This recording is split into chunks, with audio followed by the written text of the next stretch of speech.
Hi, I'm Dark Steel, and this is another Prepper Friday, and today I'm going to do things a little bit different, and I know I said that last time, but, you know, things have been kind of weird around here lately, so I'm just going to kind of do kind of a quick, just kind of update video on what's going on here, because I feel like it pertains to prepping.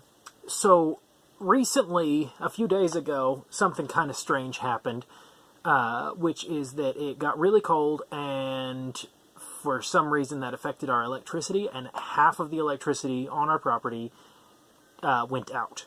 And we're not entirely sure at this point why half of it went out and some of it didn't. But so the big things, things that consumed the most electricity, no longer run, and so my house, which has an electric stove in it, that electric stove no longer runs. The shop, a few big tools and stuff like that won't work, things like that. So we're trying to figure that out, and we're working on that currently. But we didn't immediately go into panic mode because something is in place here that helps us out in these situations, and that's kind of what I wanted to talk about today.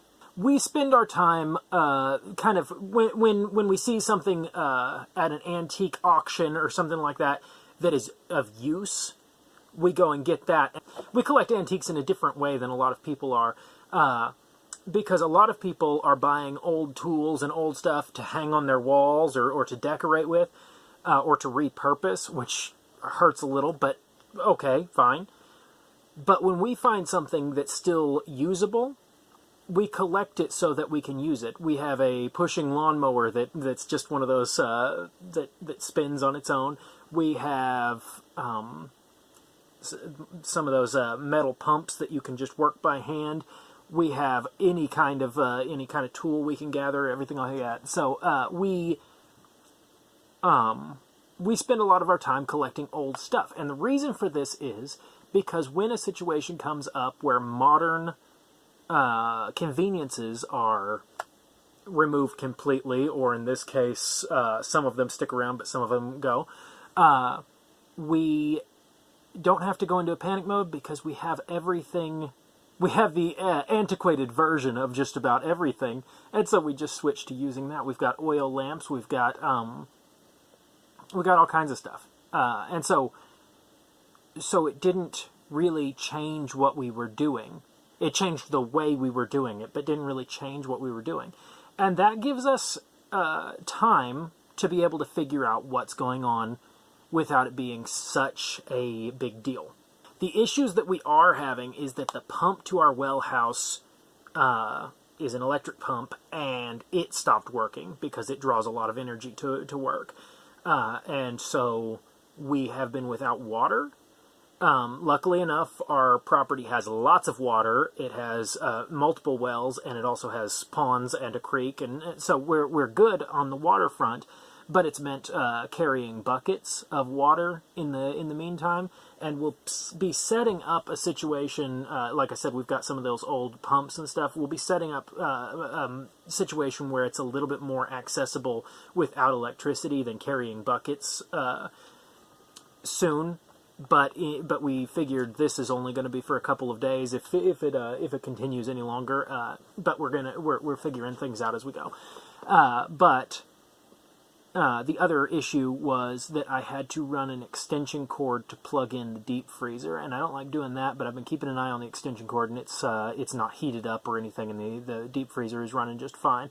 But if food storage is compromised, then we have to find a new way around that. Now, if you're watching my videos on my other channel, Dark Steel Knives, then you've seen me start on the process of digging us a root cellar.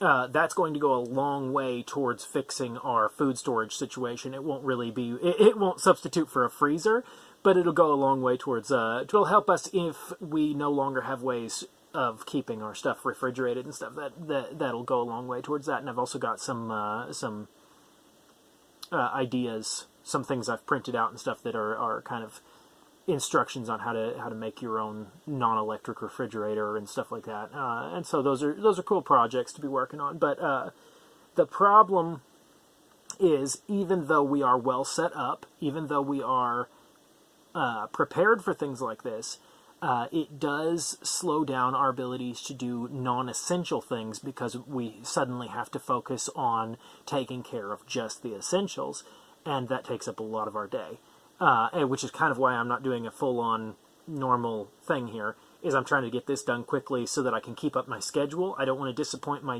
my viewers, but frankly, I've got important things that I need to get to. So yeah, that's pretty much it for today, and I figured I'd go ahead and do this on this topic because I mean we're surviving right now, and so I thought if we're talking survival, this isn't a bad thing to just kind of share, kind of vlog style. And I guess my prepper tip of the week would be to go about things the way we've been going about them, which is find the antiquated version of all the things that you use and have it on hand, because if it worked 200 years ago, it'll still work today. You know, proper maintenance and everything. I'm not saying all tools still work, but you know, a version of it will still work today. And people were living for a long time before any of this modern crap existed. So go ahead and go out and find ways to go about replacing the things that no longer work when the lights are out, because I wouldn't say that this is SHTF, but it happened. It's happening right now. And so that can happen. And so with that in mind, it doesn't have to be your prepper plan. You should just have a way to take care of your basic everyday needs without relying on the electric company. Because stuff happens. Don't be caught with your pants down.